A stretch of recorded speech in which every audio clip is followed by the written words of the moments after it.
Corsair's Void series of headsets have been around in various different iterations for a long time now, sitting in roughly the middle of the stack of their headset lineup.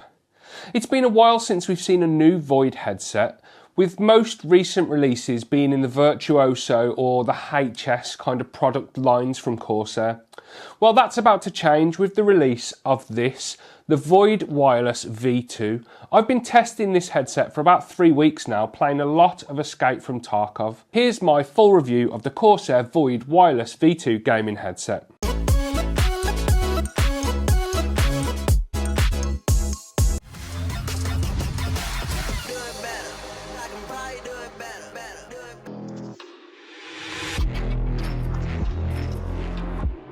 Hi guys, I'm Matt and welcome to Kit Guru. So first things first then, the price, 100 quid. Well, £99 and 99p technically, but let's just call it 100 quid. And the warranty on offer from Corsair is 2 years. So now that pricing's out of the way then and the warranty, let's talk about the design. Looks-wise, the Void V2s follow closely in the footsteps of all of the Void headsets previously released by Corsair. They're available in the white, which I've got here for the review, and then a black finish too. Starting at the top, the headband features some pretty subtle Corsair branding along the plastic cover. It doesn't jump out and scream gaming headset, which I like. On the underside of the headband, there's a microfiber coated head cushion, which is quite soft and squishy, but it doesn't cover the entire underside of that headband. Not that I've noticed that at all while actually wearing the headset though, but it does differ from most headset designs that I've seen in the past. Moving down to the yokes and headband adjustment then, they're unfortunately plastic, no doubt reinforced by a metal interior, but with plastic outers. That's a little disappointing to see at this price point. I'd like to have seen something a bit more robust here, especially given that this is where most of the movement in headset design happens. So if something is going to wear out, then there's a good chance it'll be at the yokes. The actual headband adjustment though, that feels great. It's got a kind of dampened feel when you slide it in and out of that headband, and it feels really good quality. The yokes attached to the ear cups on the rear side only. They're kind of like half yokes, I suppose, and that's to allow for the RGB strips to be on show. Each ear cushion has a strip running down the front of it to show off your gamer RGB. The strips are positioned so you can just about see them in your peripheral vision when wearing the Void V2s, something which I have found a little strange at times while testing the headset out. The RGB is customizable in iCue, which I'll run through later on. There's more Corsair branding on the outer section of each ear cup, a silver Corsair logo. I personally think those would have looked better in the same grey finish as the headband branding personally.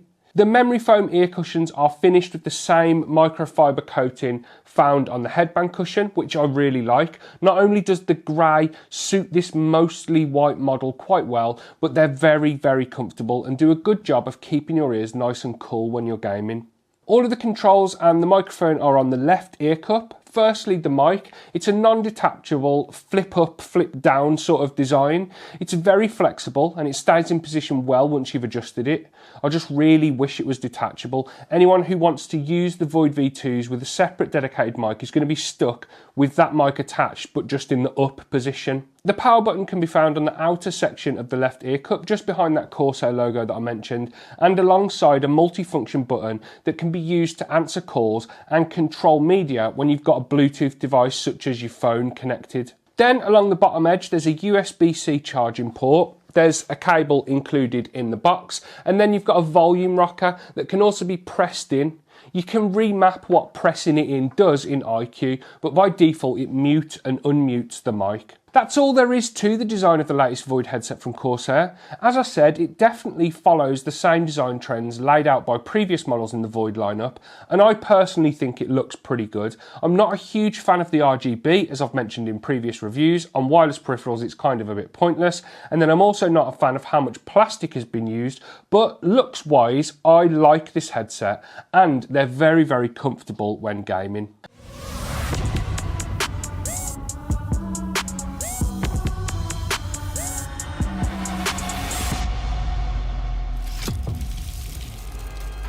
And speaking of gaming, I've put in a lot of hours on the Void V2s playing Escape from Tarkov over the past few weeks, a game which relies heavily on audio cues. and I've been very impressed with this new headset from Corsair. The Void V2s support Dolby Atmos spatial audio for headphones on Windows, which is a separate app downloaded from the Microsoft Store. Positional audio has been good without Dolby, but turning it on does improve the accuracy and helps with picking out where certain sounds are coming from. The overall sound quality of the Void V2s is okay. They contain custom tuned 50mm drivers, which do a decent job of producing a sort of low and mid-end heavier sound out of the box, similar to a lot of gaming headsets I've looked at.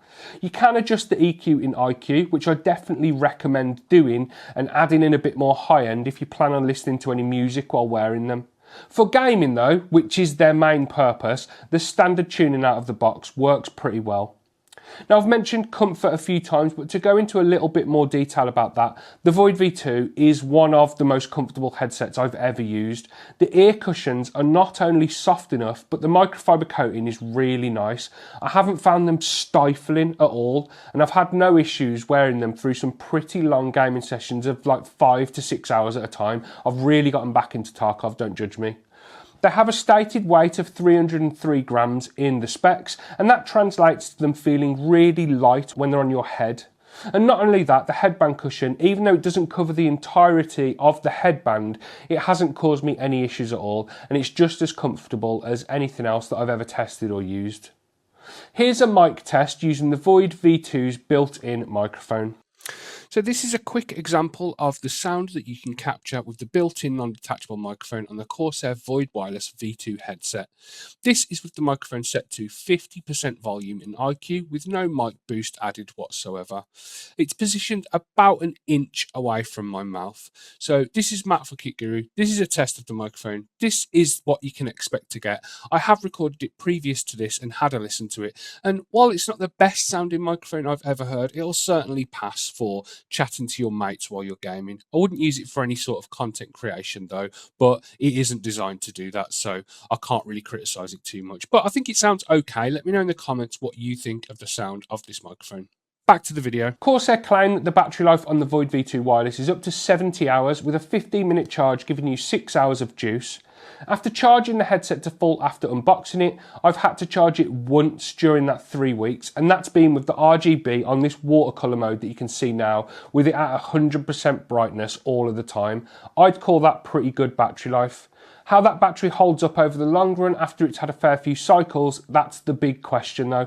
Only time will tell on that one, but for the short time that I've had this headset and I've been testing it, the battery life has impressed me. With 20 years of PC manufacturing experience, CyberPower PC are the best in the business. With the largest range of parts available in the UK, our team of experienced builders will expertly build and test each system to be delivered to you the very next day. Check out cyberpowersystem.co.uk. Connectivity is twofold, using either 2.4 GHz wireless with the dongle that's in the box, or then Bluetooth, which I touched on briefly earlier. You can connect two different devices simultaneously and switch between them easily with the onboard controls. Plus, you can also answer calls while connected to both a PC and your phone without switching modes. That could be both a blessing and a curse. I can just see me getting a call while I'm in a fight on Tarkov and it distracting me and me getting killed. But then it is convenient. If it's an important call, I obviously want to take it. Customization is done mostly with iCue, apart from when you're using Dolby Spatial Audio. In iCue, you've got 4 different sections to mess around with. Lighting Effects handles all of the RGB settings and customization, and that'll feel very familiar to anyone that's used a Corsair product before. Key Assignments is where you're going to head to remap the dial press function that I mentioned earlier. By default, it mutes and unmutes the mic, but you can remap it to do other stuff if you want to.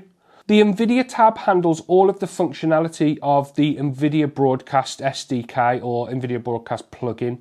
If you're running an AMD card like me, then you're out of luck. But I can tell you from previous experience of using it when I was running an NVIDIA card that it does work pretty well and the noise cancellation does work. The Equalizer tab is where you'll head to customize the EQ and set up some custom modes if you want to tune the sound of the Void V2s. That's only when you're not using Dolby Atmos spatial audio though. As soon as you enable that, you'll need to head into the Dolby app to tweak the stuff there. But it's pretty much the same deal. You can set up some custom modes and stuff. Finally, the settings menu just to the right of the product name houses all of the settings related to power, firmware. You can add some mic boost if you need to. You can change the auto shut off, like standby settings, that sort of stuff. Overall, it's been a while since I looked at a Corsair product and used iCue, to be honest, and not much has changed. It's decent, it's laid out well, and it's mostly simple to use. It can be a bit temperamental at times though. So there we have it then. That was my full review of the latest headset from Corsair, the Void Wireless V2s. A headset which is definitely more of an update to a tried and tested product than anything groundbreaking. That's not necessarily a bad thing though. Void headsets are incredibly popular, so it makes sense for Corsair to update them and give the Void enjoyers out there something fresh and shiny. As for the stuff that I like, the Void V2s are very, very comfortable and produce very accurate spatial audio. I've never felt like I'm at a disadvantage when using them when compared to my open back headphones in Escape from Tarkov, and they've never cooked my ears to within an inch of their life. They're quite cool to wear. I mostly like the design. They look pretty good. I'm not a big fan of the RGB or RGB on wireless peripherals in general for that matter, but on this headset it's kind of noticeable out of the corner of your eyes like I mentioned earlier, and it can be a bit distracting at times. The plastic used for the outer sections of the yokes and headband could be much better and is my kind of biggest area of disappointment. I'm going to be using them for the foreseeable future, so I will let you know in the comments how they hold up over time. All in all though, my overriding feeling is that the Void V2s are good. I like using them and I want to continue using them, and that says enough in itself, I think. And that's the end of the video, guys. I hope you enjoyed it. Please leave me a like down below if you did. Don't forget to subscribe to Kit Guru to keep up with the latest PC gaming news and reviews. And if you go down below this video, you'll find links to our merch store where you can pick yourself up a hoodie or a t-shirt. And then in the video's description, you'll find links to our Discord server, our Patreon page if you want to support us a little bit further, and our website where you'll find written reviews of this and everything else, along with a lot of tech and gaming news. Anyway, guys, I've been Matt. These have been the brand new Void Wireless V2s from Corsair. I will speak to you in the next one. Look after yourselves. See you later.